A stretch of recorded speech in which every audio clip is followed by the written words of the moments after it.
video to get this out there in the algorithm, because we cannot wait on any news networks to get this out, y'all. We gotta do this on our own. I just seen something that's saying Nolan Wells' mom is receiving letters from the DA saying that she have to turn over Nolan Wells' phone within 48 hours. This is getting crazy, y'all.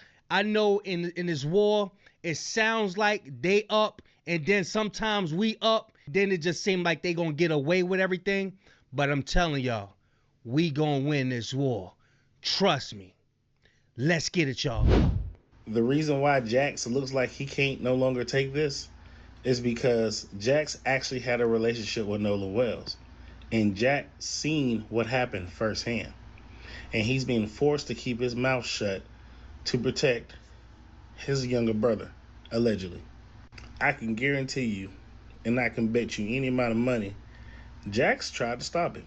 And he couldn't, because he is not as strong or as big as these other boys. Jax is also the weakest link, and Warren knows that. Jack has to keep quiet because of all the connections that Warren and his mother have. You gotta shut up. You gotta be quiet, because his future's at jeopardy. His family might not be as wealthy, not saying that they broke, not saying, but when I mean by wealthy, I mean wealthy and connected as Warren's mama is, because she's a judge. Ain't no telling what type of dirt that Warren and them people got on his people. See how you gotta start looking at things? He looks terrified. He looks like he was threatened. He looked like he was told what to say. And that's why Warren is watching him so closely.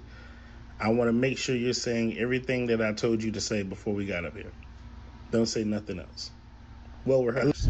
So shout out to Bree. Someone sent just Bree this message. There's some Ocean Springs stuff that we outsiders don't have a clue about. So it says, there's a video of Carter getting ready to climb into someone's boat.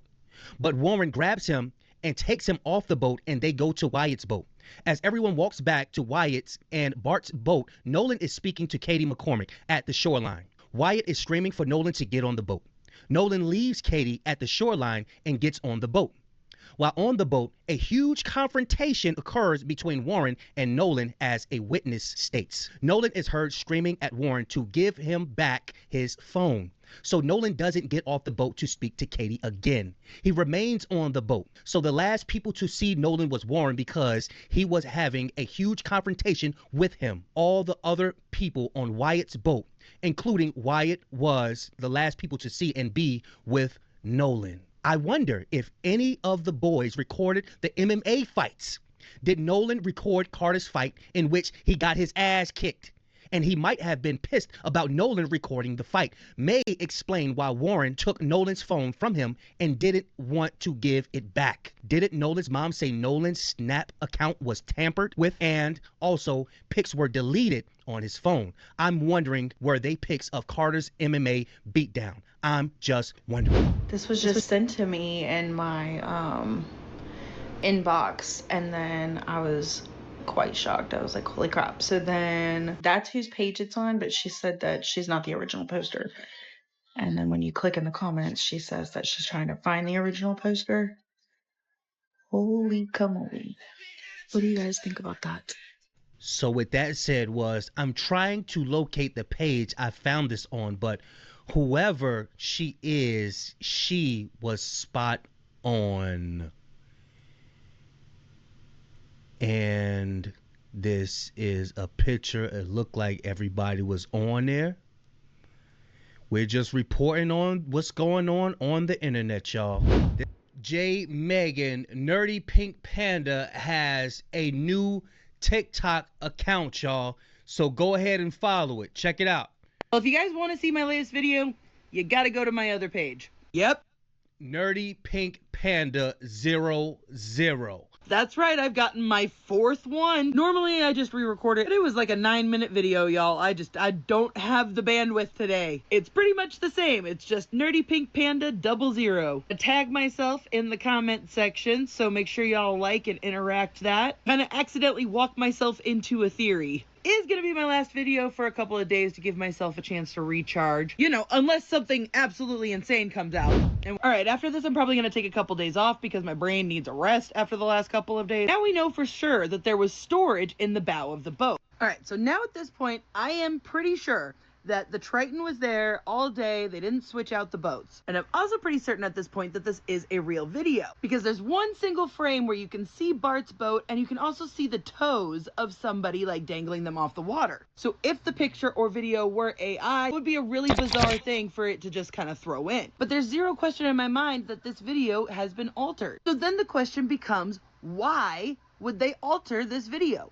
And the only thing that logically makes sense to me is to alter the identity of the two girls. Because if Carter is the boy in red, Wyatt is the boy in the American shorts, Bart's brother Brooke being the one in the navy blue shorts, and then Ike being the one in the teal shorts. Then we've got Warren up here with somebody in this red striped swimsuit and the girl in the teal swimsuit with the backwards hat. So in this picture, this would be Brooks, this would be Ike, this would be Wyatt, this would be Warren, which would leave this to be Carter. Now, whoever this is seems to be very cuddly with Carter. Like, too cuddly, in my opinion, for it to be like a mother or a family member. Thinking about it a lot from the timeline that we have been told, and what we haven't really been factoring in again is the party. Because remember, Warren said he went to the party, but instead of talking with all of his friends, he went upstairs to go talk with his girlfriend's dad. Now, those families are tight, so if that dad of Ava, if that conversation with the dad didn't happen, then they would automatically know that they were lying. So I've been saying for a while that the girl was somehow involved. And mind you, everybody's back on land now. They're getting ready to do the fireworks, and everybody's swimming and drinking still, blah, blah, blah. So what's the excuse for no pictures at that party? They've explained it all away during the day, but at this point, they're all just being teenagers and having fun again, right? So I'm thinking that the brunette girl is Ava, the girl whose house they went to. And she's pretty close with Warren and the Pyrone family. And they're full speed running. And then after that, I didn't see them anymore. I think you were on the boat. You start from there? Yeah, so after we planed off, Wyatt kept the boat pinned the whole way in. We ran into the mouth of Fort Bayou, where we came from originally. And we turned into Fort Bayou, went in the channel, ran probably 500, 600 yards into Fort Bayou. Wyatt had jumped out of the boat, put the plug back in the boat so access water. So water didn't keep pushing and filling back the boat. According to their own words, they went into the mouth and then they turned and they went about 500-600 feet. Now, mind you, the party house is right around, but they go past it and then loop back around. However, Warren just admitted that at some point they had to stop and Wyatt jumped in. And even then, you heard him stuttering over the story. Like, it wasn't a smooth transition, because I think they dropped her off. Which would explain why they would go back to this party, because obviously they can't cancel the party. That looks really suspicious. Then my theory has always been that the guys all like broke off and like talked to the parents about what was going on, and that's when they formulated their whole we'll call her and then we'll call the Coast Guard plan. Remember, she is related. Somehow I can't figure out, but she is related through marriage to the lieutenant that wrote up the very initial report we've seen. Because remember how Morgan claimed that the picture of the boat stuff was circulating around Snapchat and stuff, even though Christine didn't post it to her Facebook page until the next day. Listen to this. His mom was, what was he wearing?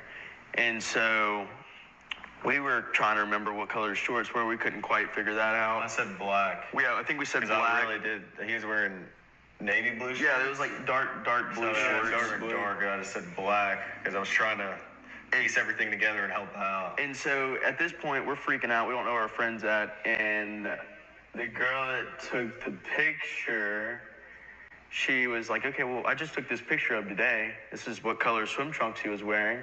And his mom asked for that to post on Facebook to say, if you've seen him, whatever, this is what he was wearing. So remember, the girl who took the picture with the digital camera was on Wyatt's boat at the beginning of the day and then was there with them at night when they were having this discussion. So she had to have been there at the beginning and at the party at the very least. Then we remembered that the original shorts picture, well, that wasn't the color of his shorts, as we now know. So we also know for a fact that this picture did not get sent to Christine until July 5th, meaning that they had to have had that picture and then not sent it to her for hours. Because they also said this. And so that's what we sent to her, or that's what she sent to her, because we're just trying. So they corrected themselves. He said, we sent it. No, she sent it. And on July 5th, Christine said that they...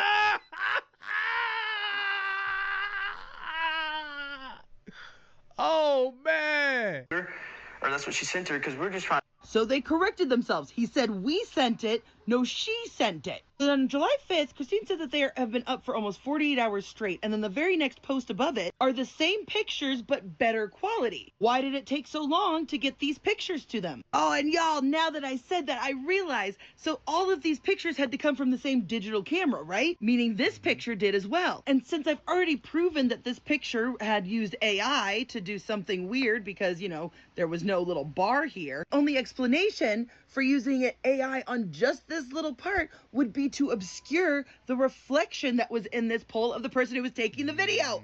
Or the pictures. Oh my God, yes. That makes sense. Love it when I figure that stuff out in real time for you on camera. So it makes sense to me that this photo video thing was altered to cover up this girl's swimsuit. Because let's face it, this swimsuit is the ugliest thing. It has like supposedly like sleeves and it's a tankini, but it goes like in a weird cut, but it's ugly. Just get an old lady And wear. it's clearly not what these debutante beauty queen girls are wearing to a 4th of July beach party. So I'm like 70% sure that this is Ava.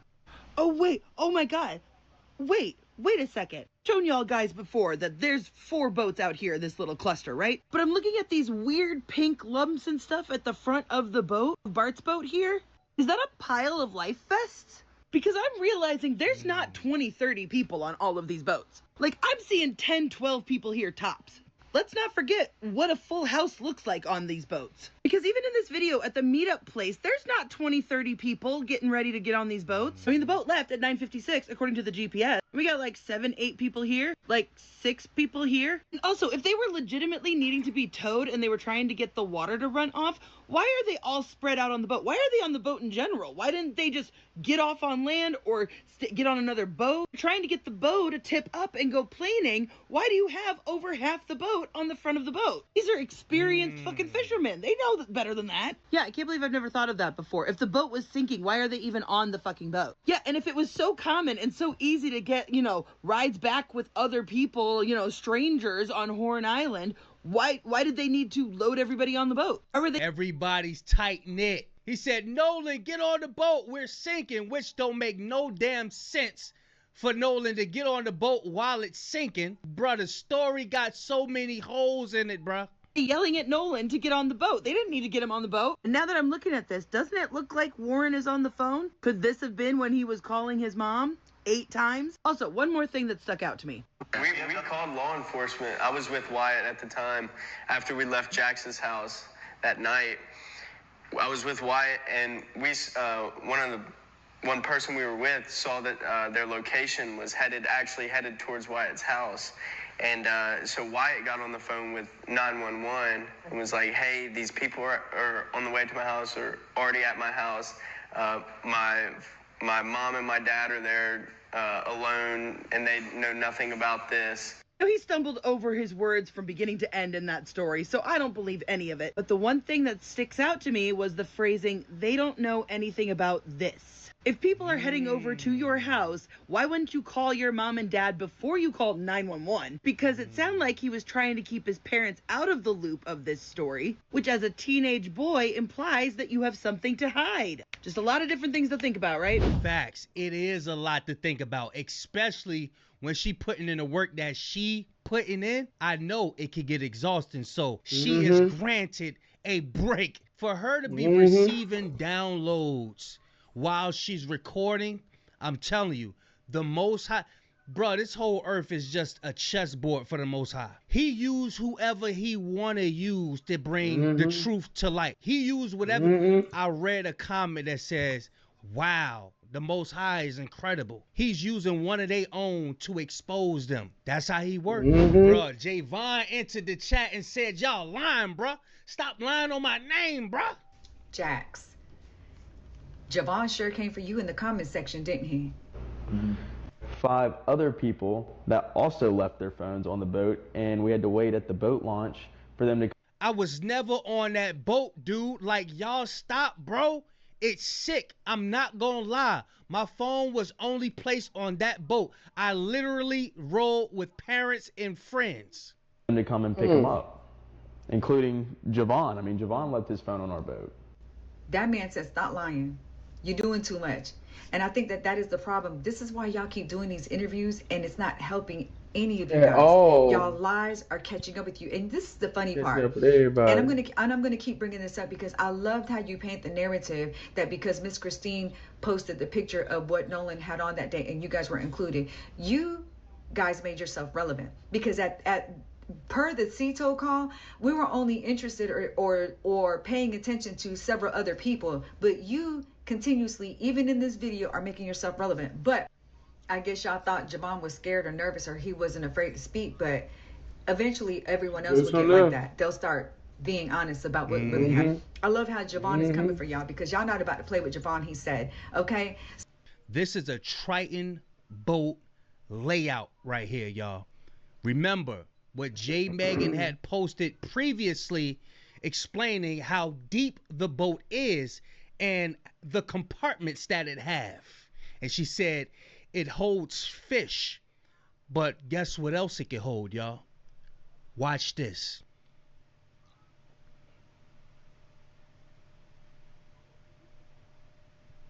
Yo. Look how deep that is. That's crazy. Look at that. On both sides.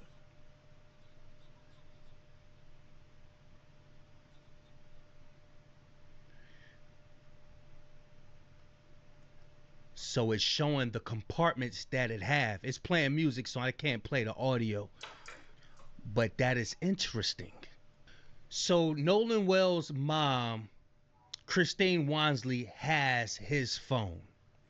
So the thing is that they don't trust Mississippi at all. So what they're going to allow them to do is they both get their forensics to come together to examine Nolan Wells' phone. This is the buildup. Y'all check it out.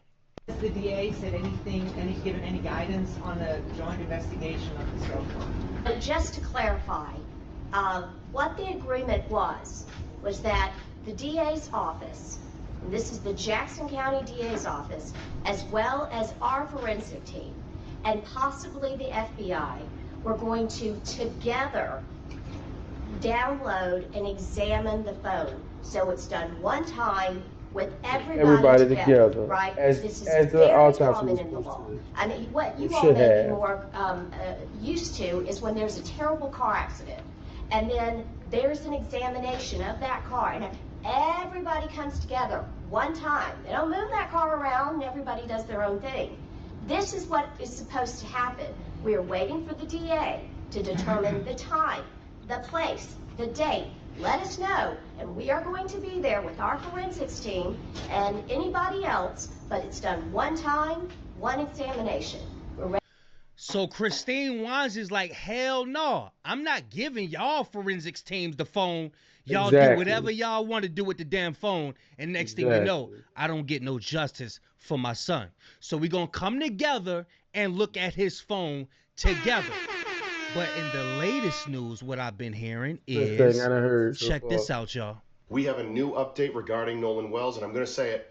It is a bombshell piece of information regarding the Nolan Wells investigation. Over the last couple of days, you've heard me say that the family is waiting for the district attorney to get in touch with them to schedule that joint investigation and cell phone extraction. We just found out on August 13th, which was literally just 2 days ago, that said District Attorney Mickelrath of the Jackson County, Mississippi, decided to send another letter to the family stating, you have 48 hours to drop off the cell phone. I'm sorry, is that the same thing as a joint investigation? So they agreed to do a joint investigation. They're waiting on the DA to agree what date, what time are we going to come together and examine Nolan Wells' phone. Everybody on Nolan Wells' side is trying to play nice.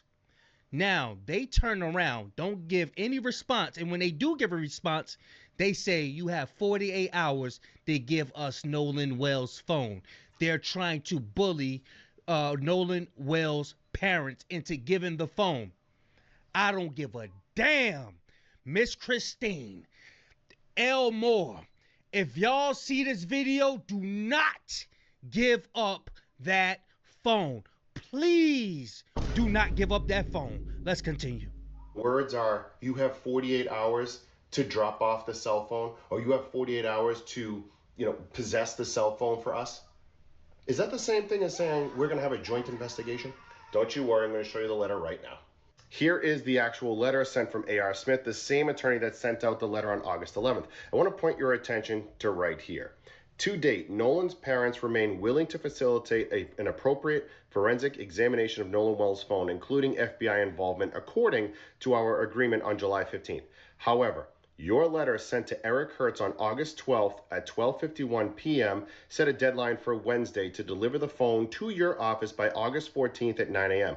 This is not practical for a number of reasons. Now, that's a 2-page letter. I just showed you one of the excerpts. But the reason why it's not practical is 2 big reasons. And again, this is in that actual letter if you guys want to look it up. The first reason was that you agreed that there would be a joint investigation into the cell phone extraction investigation. But you're saying you need to drop the phone off at the office on August 14th at 9 a.m.